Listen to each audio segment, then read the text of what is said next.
Hello and welcome back to Rapid Dentistry.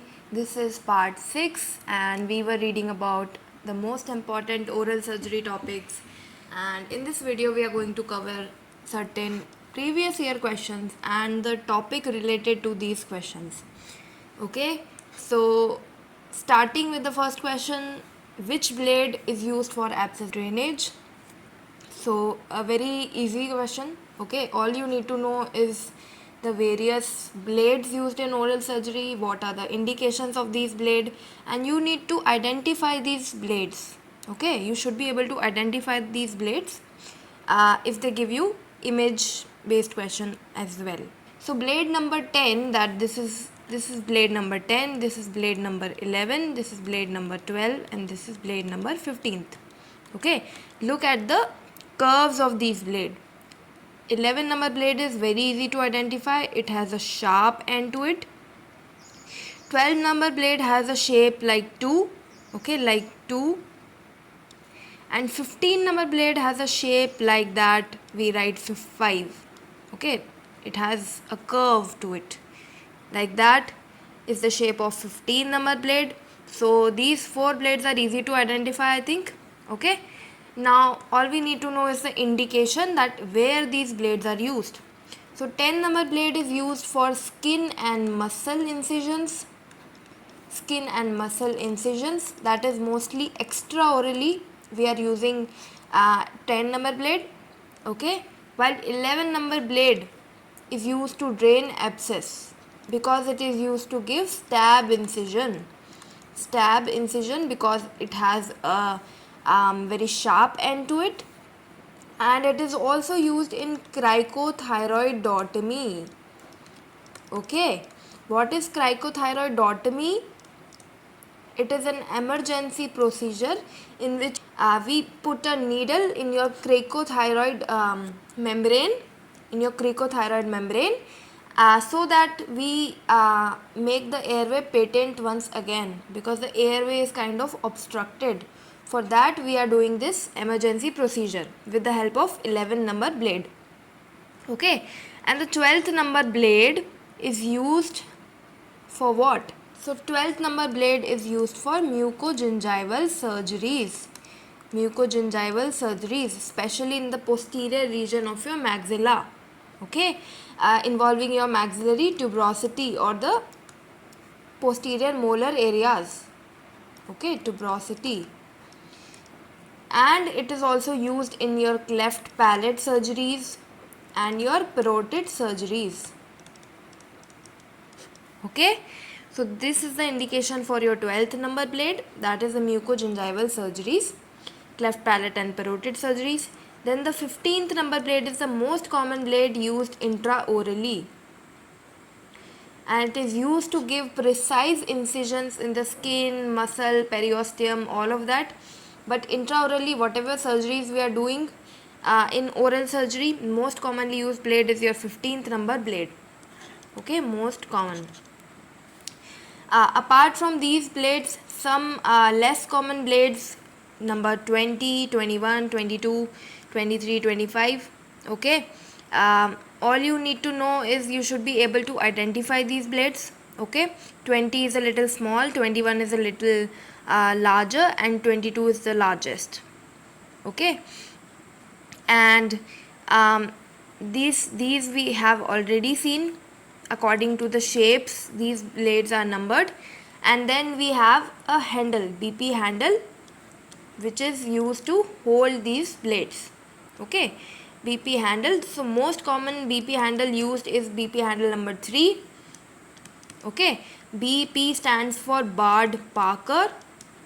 So that is BP handle number 3, which is most commonly used to hold these blades.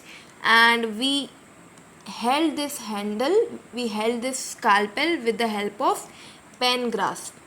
So in this image you can see that how the surgeon is holding the scalpel. Okay, like we hold a pen.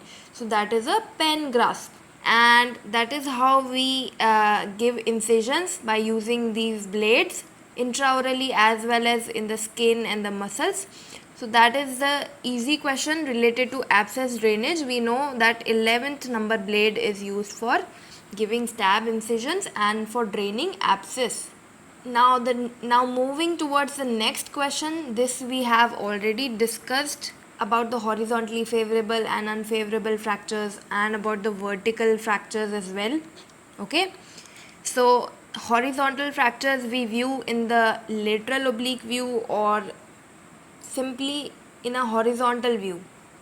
Okay, we are seeing the skull horizontally, while the vertical fractures we are viewing the skull vertically. Okay, so this is an occlusal view and we are viewing the skull vertically in a vertical axis. Okay, while this is an horizontal axis. That is why we have named these fractures as horizontal and vertical fractures. So horizontal axis and the view is lateral oblique view. Lateral oblique view. Okay, and I've told you how do we decide that whether it's favorable or unfavorable. What we need to know is, see, if you read the options, okay, lower border in upper and backward direction to meet the upper border, so these seem a little confusing and difficult, but if you make a mental image of these horizontally favorable and unfavorable fracture, then choosing the right option will become very very easy. Okay, so if I tell you this is favorable fracture, this is horizontally favorable fracture. Why? Because see, the muscle pull of the masseter muscle is like this. Okay, and our fracture line is going from inferior border to the superior border by going upwards and backwards. Okay, upwards and backwards this fracture line is going. Okay, and the muscle pull is not able to displace this fracture because of this chunk of bone here, which is obstructing the movement of our fractured segment. So that is why this is favorable fracture, this is horizontally favorable. While if the fracture line is like this, muscle pull is also like this, fracture line is also like this, that is the fracture line is going from the inferior border to upwards and anteriorly. Okay, that is the direction of the fracture line. If it is going like this, then of course the muscle pull, that is the masseter muscle, is able to displace the fractured segment and no obstruction is there to prevent it from moving. Okay, so that is unfavorable for us. That is horizontally unfavorable because that will move the fractured segment. Okay, so if we read the option that what is the direction of the fractured line, so let's read it.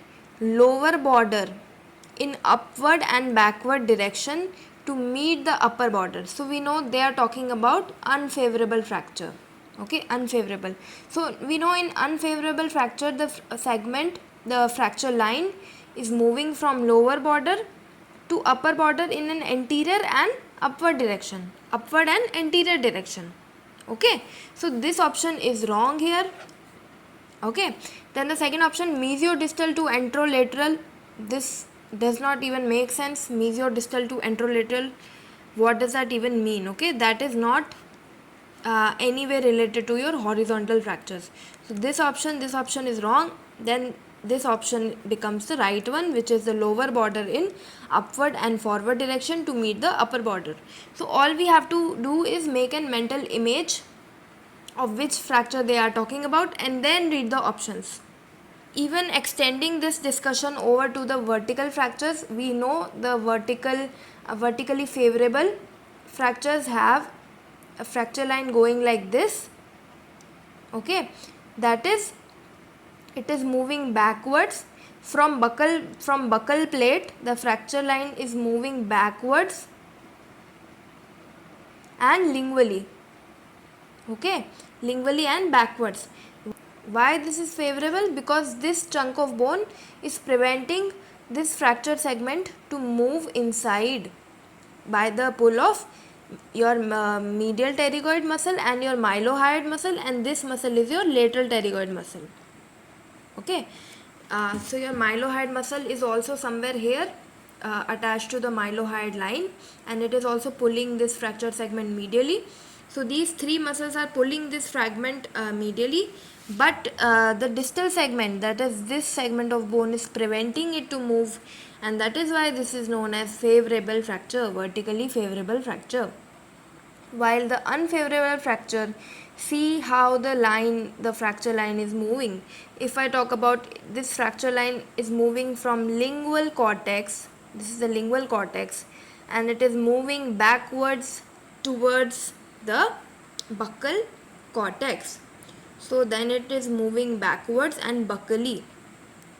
Okay, so that is unfavorable fracture, vertically unfavorable fracture. So that is how the fracture line direction is important. So that is how we determine whether the fracture is favorable or unfavorable. Now apart from these, what can also be asked is the view. This was asked in NEET, okay, that horizontally favorable fracture is best seen in which view. So we already know which view is used for seeing your horizontally favorable fracture, your lateral oblique view. I have already told you this. Now another potential question is that your vertically unfavorable fracture is best seen by which view. So of course the vertical fractures are seen in occlusal view in vertical axis. So occlusal view and vertical axis is the right answer.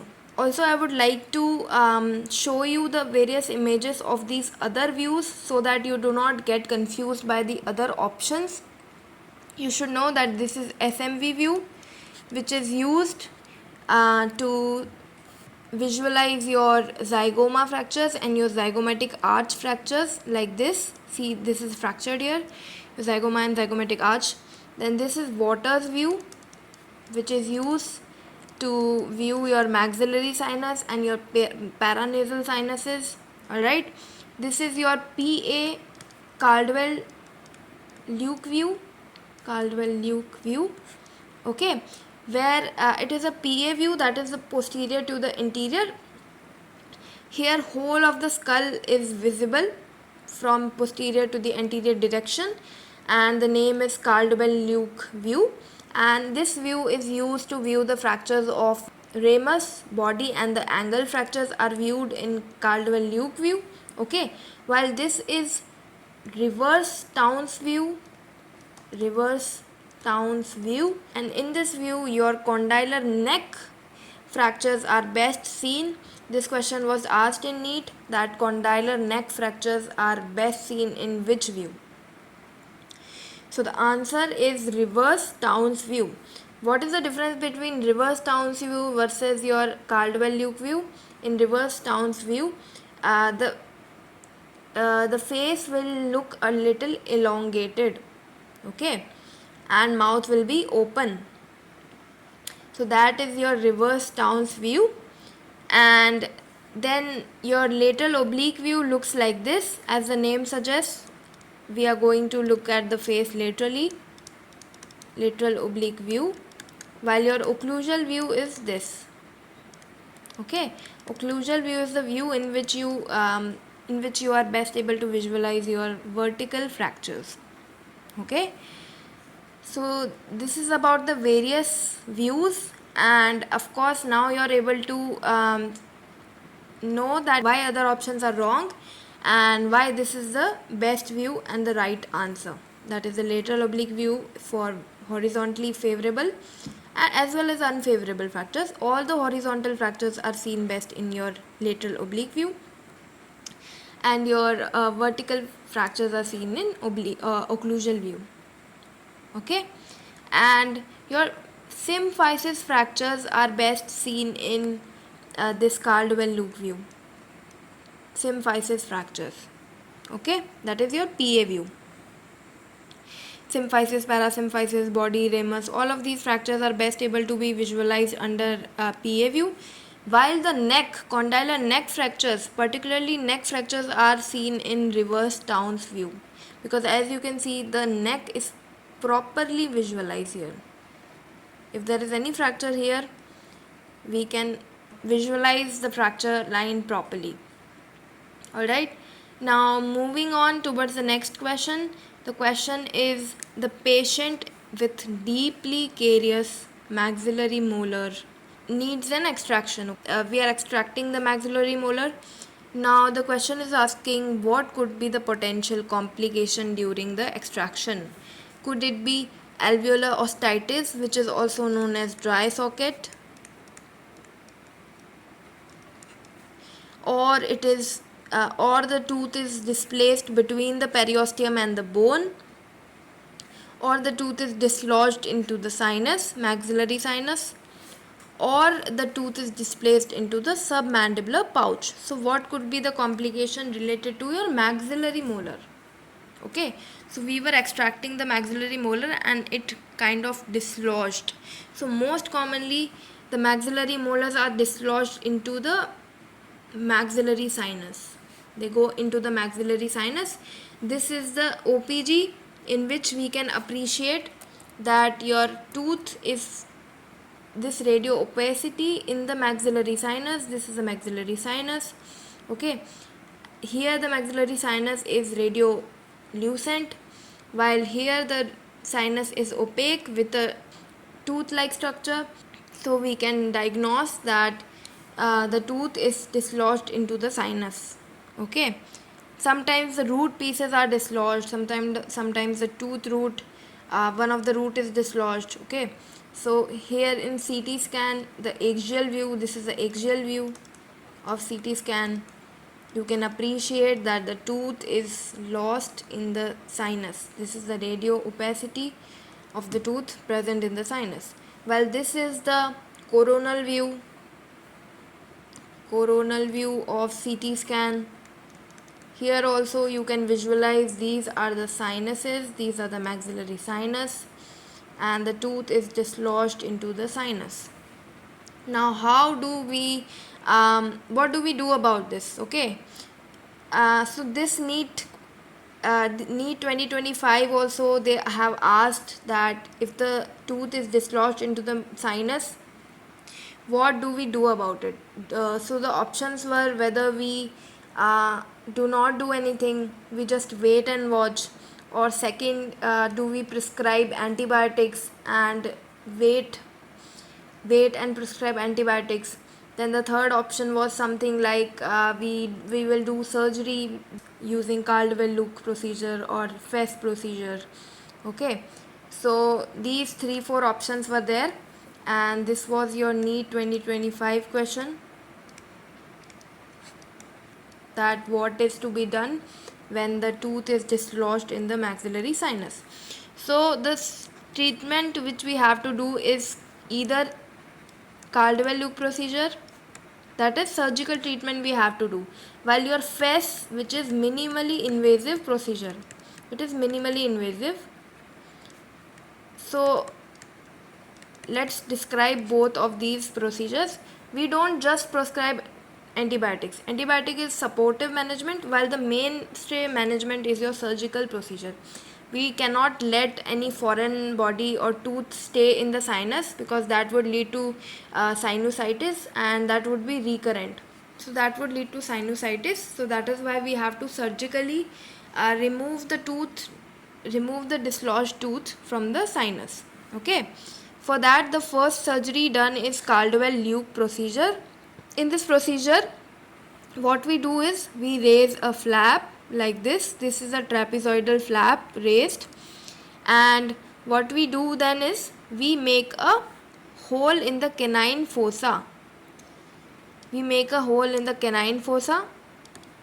That is, we remove the bone over the maxillary sinus, and then we irrigate the sinus. We remove whatever the foreign body or the tooth is present in the sinus, and then we suture it back. We suture the flap back. So that is what is done in Caldwell-Luke procedure. Okay, a bony window is created onto the canine fossa, which makes the sinus directly accessible to your instruments, and then you remove the tooth from the sinus. You remove the any foreign bodies from the sinus, root pieces or whatever is dislodged. Now the new technique or the recent technique is your FES. So FES is your functional endoscopic sinus surgery, where we insert an endoscope through the nasal aperture, and we know that your maxillary sinus opening is there in your nose at the level of middle meatus. So through that opening we go into the sinus, and then through that pipe we insert our various instruments to irrigate the sinus and to remove whatever foreign body is being dislodged in the sinus. So with the help of an endoscope, we are going to do our minimally invasive surgery, minimally invasive sinus surgery. So this is a recent approach towards the sinus procedures. So what is the answer to our question? That the most common area where the molar could be displaced is your dislodged into the maxillary sinus. Now we need to see what other options are. Okay, so first is dry socket. So dry socket is not the most common complication.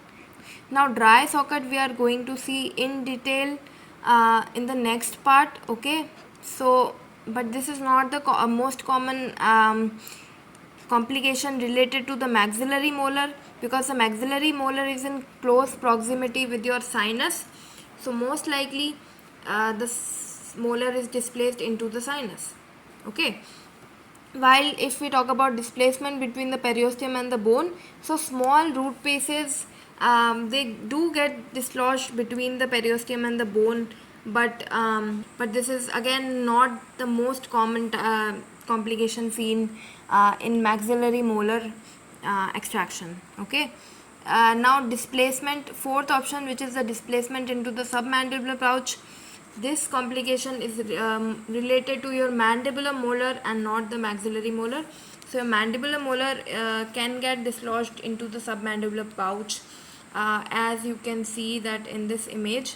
You can see that this molar in the axial CT scan, we can appreciate that the molar is lost in the submandibular pouch area while we were extracting the molar.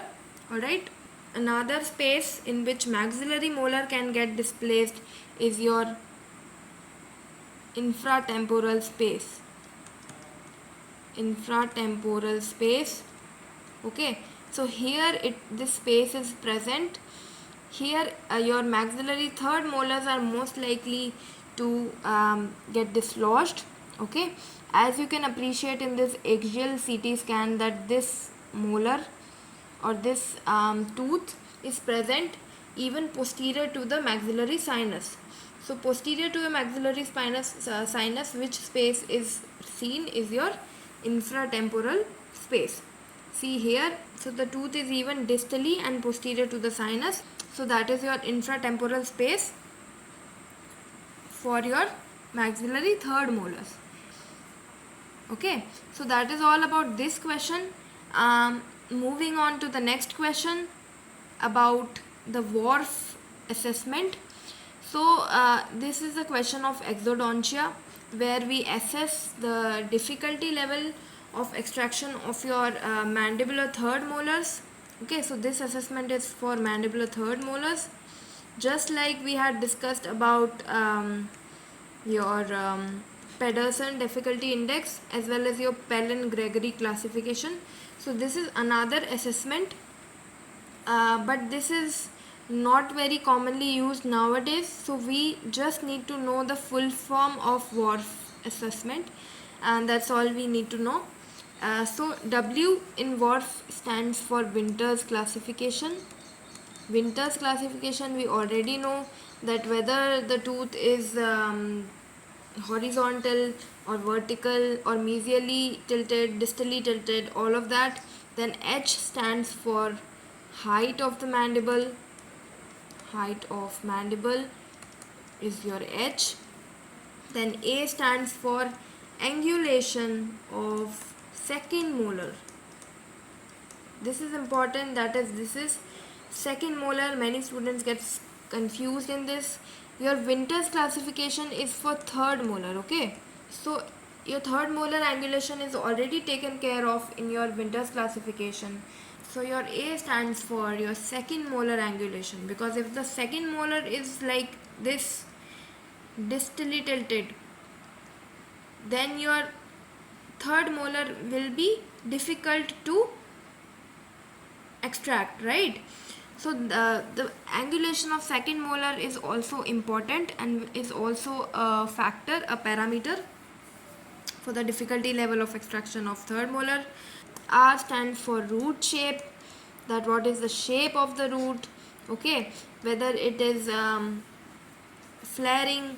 If the root is flaring, the tooth will be difficult to extract, right? So whether the root shape is favorable or not favorable, that is what we need to see in R. Then in F we need to see the follicular size. So whether the follicular size is normal or the follicular size is enlarged. Follicle is what is covering the tooth crown, like this. So before the tooth eruption, we have a follicle which covers the crown of the tooth, okay? If this follicle enlarges more than 5 mm, then it becomes your dentigerous cyst, okay? So your follicular size is also important. It's also important parameter for your difficulty assessment. Then E is the path of exit, okay? So whether we have space for the exit, whether we have sufficient space or not for the tooth to exit, that is your path of exit, E, okay? So this is your Worf assessment for difficulty assessment of the extraction of your mandibular third molars. And the question asks that H in Worf assessment stands for what? Okay, so of course the H stands for height of mandible and all the other options are wrong. Alright, so moving on to the next question, the triage, very important for general surgery as well as oral surgery. So triage, color coding, we need to know what is triage. When the patients come to you in emergency situation, you need to give them a color code, that whether they are high priority patient, okay, that is emergency, immediate treatment is needed, or whether you can wait for some time and then you treat them, or whether there is no sense of treating them because they are almost already dead. So that is why we are doing this triage color coding to deal with emergency situations, alright, where the resources are limited and we need to deal with the patients according to the color coding we are giving them, okay? So these four color codings are accepted internationally, and the red code, as obviously the red color is indicates emergency, so red tag would indicate a high priority patient. Example, a patient with massive hemorrhage or a patient with tension pneumothorax. So emergency procedures, if we do not treat the patient in minutes, if certain airway problem is there, okay, so that patient would lie in the red category. We need to treat him or her immediately, okay, while the yellow signals your medium priority, that is we can take some time to treat these patients, so that is what is yellow category means. So patient can survive a little longer. For example, your simple femur fractures, okay, so that is your yellow category. Then your green category is your ambulatory patients, the walking wounded patients. So these patients are wounded but they are okay, they are walking, they are, so we can take some time to treat these patients. For example, certain abrasions, contusions are there, so we can treat them after treating your red and yellow patients first. Then we have black category, which involves your dead patients which are almost already dead and there is no chance of minimal to no chance of survival. So we will not waste our resources over those patients because they are already going to die in little or no time. So for example, the head injuries, head is almost open, the massive head injuries, then the third degree burns with 95% coverage. So you can already understand by seeing these patients that there's no sense of treating them because they are almost already dead. So that is the tag for dead patients, that is the black tag. Okay, so these four tags we must know. And the question here asked is that the triage code accepted universally for medium importance trauma. Okay, so we know that your red is for emergency, that is high priority. Your yellow is your medium priority, so yellow is going to be the answer for this question. Moving on to the last question we are going to discuss in this video. The question asks about the ASA classification. So your ASA is your American Society of Anesthesiologists, okay, and they have given a classification about the physical status of patients. And so based on this classification we decide that whether we want to treat the patient in office, or we are going to treat the patient in a hospital setup. So all of that can be assessed with the help of ASA classification. So ASA classification, it involves 6 classes. ASA physical status 1, 2, 3, 4, 5 and 6. So 1 is normal patient. ASA 2 is mild systemic disease.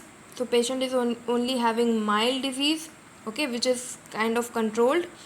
The third is severe systemic disease.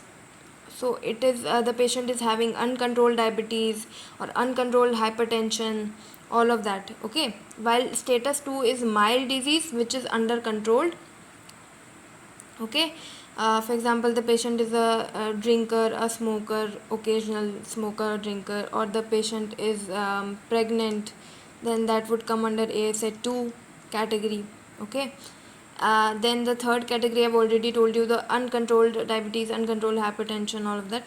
Then 4 ASA 4 would contain the patient with severe systemic disease, that is constant threat to the life. Then we have moribund patient who is not expected to survive. So conditions like your ruptured aneurysms, massive trauma, intracranial bleed, all of these cases the patient is not expected to survive without the operation. So this is important. The patient is not expected to survive without the surgery. Okay, like massive trauma, intracranial bleed, your ruptured aneurysms, okay. Aneurysms are your dilated vessels, so they rupture and there is constantly bleeding happening and the patient is not able to survive without surgery. Then the last physical status 6 is your brain dead patient or the comatose patient. So the patient is already brain dead and there is no scope of survival of the patient, okay.